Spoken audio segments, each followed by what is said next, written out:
Materi kuliah Hukum Ketenagakerjaan. Topik ke-17 dari 60 topik ketentuan umum hubungan kerja dan perjanjian kerja, bagian pertama. Pengertian hubungan kerja. Secara umum, tujuan diadakannya perjanjian kerja agar ada kepastian dalam segala hal yang berhubungan dengan masalah hubungan kerja. Di antaranya mengenai kepastian pemenuhan kewajiban timbal balik antar pekerja dan pengusaha terhadap hal yang telah kedua belah pihak sepakati. Juga untuk menghindari berbagai kemungkinan kesewenang-wenangan dan tindakan merugikan dari pihak yang satu terhadap pihak yang lain, dalam hal pelaksanaan kewajiban masing-masing dan penghormatan atas hak pihak lain.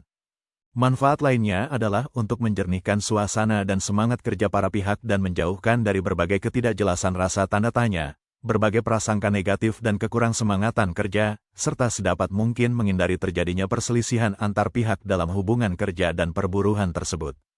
Apa yang dimaksud dengan hubungan kerja adalah hubungan antara pekerja dan pengusaha, terjadi setelah diadakan perjanjian antara pekerja dengan pengusaha, di mana pekerja menyatakan kesanggupannya untuk bekerja pada pengusaha dengan menerima upah dan di mana pengusaha menyatakan kesanggupannya untuk mempekerjakan pekerja dengan membayar upah. Berdasarkan ketentuan pasal 1 angka 14 Undang-Undang Nomor 13 Tahun 2003, dinyatakan bahwa hubungan kerja adalah hubungan antara pengusaha dengan pekerja atau buruh berdasarkan perjanjian kerja, yang mempunyai unsur pekerjaan, upah, dan perintah. Unsur-unsur perjanjian kerja yang menjadi dasar hubungan kerja sesuai dengan ketentuan pasal 1 angka 4 Undang-Undang Nomor 13 Tahun 2003 adalah adanya pekerjaan atau Arbeit di bawah perintah atau Gezaghverhanding, adanya upah tertentu, dan adanya ketentuan waktu kerja. Adanya pekerjaan atau Arbeit, sifat pekerjaan bebas, sesuai dengan kesepakatan antara buruh dan majikan dengan syarat tidak bertentangan dengan peraturan perundang-undangan, kesusilaan, dan ketertiban umum. Dalam suatu perjanjian kerja harus ada pekerjaan yang diperjanjikan, atau objek perjanjian, pekerjaan tersebut haruslah dilakukan sendiri oleh pekerja, hanya dengan seizin pengusaha dapat menyuruh orang lain. Hal ini dijelaskan dalam Kitab Undang-Undang Hukum Perdata Pasal 1603 yang berbunyi, buruh wajib melakukan sendiri pekerjaannya, hanya dengan seizin majikan ia dapat menyuruh orang ketiga menggantikannya. Sifat pekerjaan yang dilakukan oleh pekerja itu sangat pribadi karena bersangkutan dengan keterampilan atau keahliannya. Maka menurut hukum jika pekerja meninggal dunia maka perjanjian kerja tersebut putus demi hukum.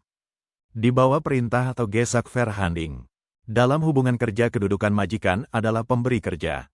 Hak dan kewajiban pemberi kerja memberikan perintah yang berkaitan dengan pekerjaannya.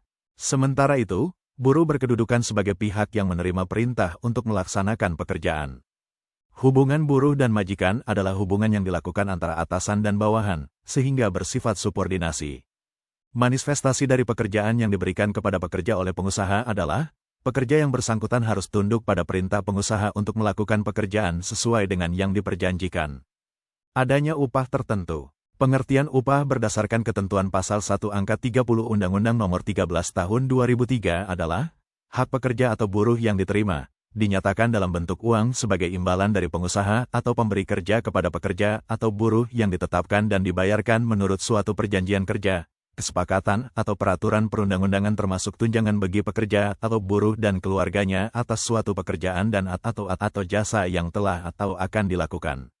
Upah memegang peranan penting dalam hubungan kerja, atau perjanjian kerja, bahkan dapat dikatakan bahwa tujuan utama seorang pekerja bekerja pada pengusaha adalah untuk memperoleh upah. Jika tidak ada unsur upah, maka suatu hubungan tersebut bukan merupakan hubungan kerja. Seperti seorang narapidana yang diharuskan untuk melakukan pekerjaan tertentu, seorang mahasiswa perhotelan yang sedang melakukan kerja praktik di hotel, atau seorang mahasiswa akademi keperawatan ketika sedang tugas praktek di rumah sakit. Kerja praktik mahasiswa ini tidak mendapatkan upah, karena itu tidak bisa dinyatakan sebagai hubungan kerja. Adanya ketentuan waktu kerja. Ketentuan waktu kerja ada dua meliputi kerja untuk jangka waktu tertentu dan kerja untuk waktu yang tidak tertentu. Ketentuan waktu kerja dalam 1 minggu adalah 40 jam per minggu. Untuk 6 hari kerja ketentuannya buruh bekerja 7 jam dalam 5 hari dan 5 jam dalam 1 hari. Adapun untuk 5 hari kerja dalam 1 minggu, buruh bekerja selama 8 jam per hari. Apabila diperlukan lembur, hanya diperbolehkan lembur maksimal 3 jam per hari atau 14 jam per minggu. Selama bekerja, setiap 4 jam pekerja harus diberikan istirahat selama setengah jam. Dalam 1 minggu, pekerja harus ada istirahat minimal 1 hari. Dalam 1 tahun, pekerja harus diberikan istirahat 12 hari kerja per tahun. Apabila pekerja telah bekerja selama 6 tahun, maka wajib diberikan istirahat atau cuti besar selama 1 bulan dengan menerima upah penuh. Pengertian perjanjian kerja. Perjanjian kerja menurut Undang-Undang Nomor 13 Tahun 2003 Pasal 1 Angka 14 adalah suatu perjanjian antara pekerja dan pengusaha atau pemberi kerja yang memuat syarat-syarat kerja, hak dan kewajiban kedua belah pihak.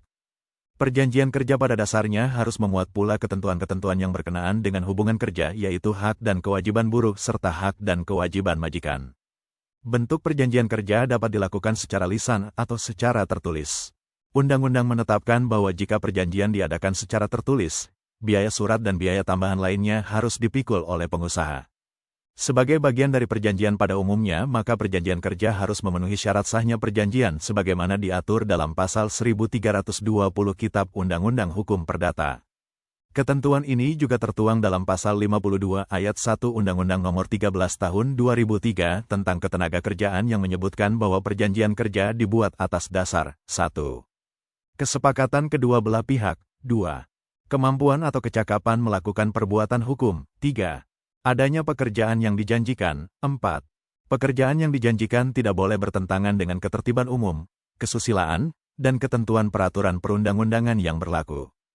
Kesepakatan kedua belah pihak maksudnya bahwa pihak-pihak yang mengadakan perjanjian kerja harus setuju atau sepakat, seya sekata mengenai hal-hal yang diperjanjikan. Apa yang dikehendaki pihak yang satu dikehendaki pihak yang lain. Pihak pekerja menerima pekerjaan yang ditawarkan, dan pihak pengusaha menerima pekerja tersebut untuk dipekerjakan. Kemampuan atau kecakapan melakukan perbuatan hukum maksudnya pihak pekerja maupun pengusaha cakap membuat perjanjian. Seseorang dipandang cakap membuat perjanjian jika yang bersangkutan telah cukup umur. Ketentuan hukum ketenagakerjaan memberikan batasan umur minimal 18 tahun. Hal ini diatur dalam Pasal 1 Angka 26 Undang-Undang Nomor 13 Tahun 2003 tentang Ketenagakerjaan. Seseorang dikatakan cakap membuat perjanjian jika orang tersebut tidak terganggu jiwanya atau waras. Adanya pekerjaan yang diperjanjikan, dalam istilah Pasal 1320 KUH Perdata adalah hal tertentu. Pekerjaan yang diperjanjikan merupakan objek dari perjanjian kerja antar pekerja dengan pengusaha, yang akibat hukumnya melahirkan hak dan kewajiban para pihak. Objek perjanjian, atau pekerjaan, harus halal yakni tidak boleh bertentangan dengan undang-undang, ketertiban umum, dan kesusilaan. Jenis pekerjaan yang diperjanjikan merupakan salah satu unsur perjanjian kerja yang harus disebutkan secara jelas. Keempat syarat tersebut bersifat kumulatif, artinya harus dipenuhi semuanya baru dapat dikatakan bahwa perjanjian tersebut sah. Syarat kemauan bebas kedua belah pihak dan kemampuan atau kecakapan kedua belah pihak dalam membuat perjanjian dalam hukum perdata disebut sebagai syarat subjektif karena menyangkut mengenai orang yang membuat perjanjian. Syarat adanya pekerjaan yang diperjanjikan dan pekerjaan yang diperjanjikan harus halal disebut sebagai syarat objektif karena menyangkut objek perjanjian. Kalau syarat objektif tidak dipenuhi, maka perjanjian itu batal demi hukum, artinya dari semula perjanjian tersebut dianggap tidak pernah ada. Jika yang tidak dipenuhi syarat subjektif, maka akibat hukum dari perjanjian tersebut dapat dibatalkan, pihak yang tidak memberikan persetujuan secara tidak bebas, demikian juga oleh orang tua atau wali atau pengampu bagi orang yang tidak cakap membuat perjanjian dapat meminta pembatalan perjanjian itu kepada hakim. Dengan demikian, perjanjian tersebut mempunyai kekuatan hukum selama belum dibatalkan oleh hakim. Itulah topik ke-17 Hukum Ketenagakerjaan, yang dimaksudkan membantu para mahasiswa untuk lebih mudah memahami dan menjadi wawasan bagi masyarakat umum. Tutorial dituturkan dan disubtitelkan agar dapat ditonton, dibaca sambil didengarkan. Untuk pemahaman yang lebih baik, putar dan dengarkan video berulang-ulang. Subscribe dan like, agar Anda mendapatkan update video lainnya. Bagikan link video ini, agar teman lain mendapat manfaat dari channel ini. Sampai jumpa.